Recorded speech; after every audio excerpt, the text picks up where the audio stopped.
dans Genèse, il est celui qui t'a créé. Dans Exode, il est l'agneau pascal. Dans Lévitique, il est celui qui a été sacrifié pour toi.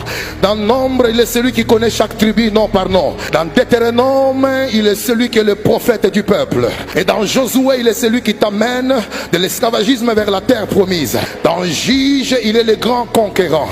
Dans 1 Samuel et 2 Samuel, il est celui qui appelle les gens dès l'enfance. Dans 1 roi et 2 rois, il est celui qui te donne la victoire sur les ennemis qui t'ont écrasé autrefois. Dans 1 chronique et 2 chroniques, il est le grand archiviste. Dans Esdras ainsi que Néhémie, il est le rebâtisseur des choses qu'on a détruites.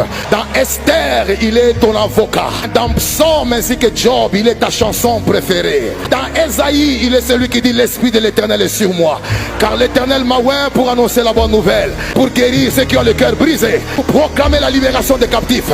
Et dans Jérémie, il est celui qui dit avant que je ne t'eusse formé dans le ventre de ta mère, je te connaissais. Dans Lamentation de Jérémie, il est celui qui dit mes bontés se renouvellent chaque matin. Dans Ézéchiel, il est celui qui dit même si tu es resté comme les ossements desséchés, je peux ramener la vie en toi. Dans Daniel, il est celui qui se présente comme le 4e homme dans le feu. Et dans Osée, il est celui qui dit mon peuple périt faute de connaissances. Dans Jonas, il est celui qui dit même si les poissons t'avaient avalé, je lui donnerai l'ordre de te vomir.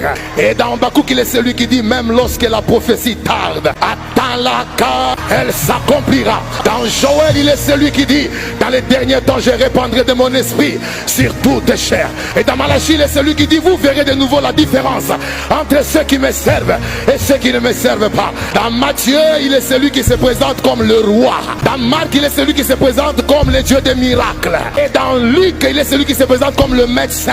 Dans Jean, il est celui qui se présente comme la gloire révélée de Dieu. Dans Actes des Apôtres, il est celui qui descend par le Saint-Esprit. Dans Romains, il est celui qui dit je n'ai point honte de l'évangile, car l'évangile est une puissance qui sauve. Dans 1 Corinthiens, 2 Corinthiens, il est celui qui te donne la grâce de vivre l'enlèvement au son de la trompette. Dans Éphésiens, il est celui qui dit autrefois nous étions loin de Dieu, mais maintenant en Christ nous sommes devenus proches de lui.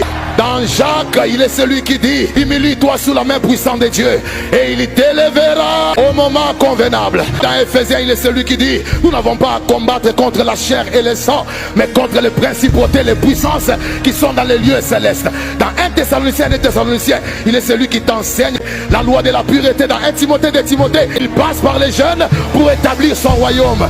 Dans 1 Jean, 2 Jean, 3 Jean, il est le Dieu qui dit je souhaite que tu sois prospère à tous égards, qu'on prospère l'état de ton âme. Dans Jude, il est celui qui fait grâce, celui qui s'approche de lui comme un père responsable. Dans Apocalypse, il est l'alpha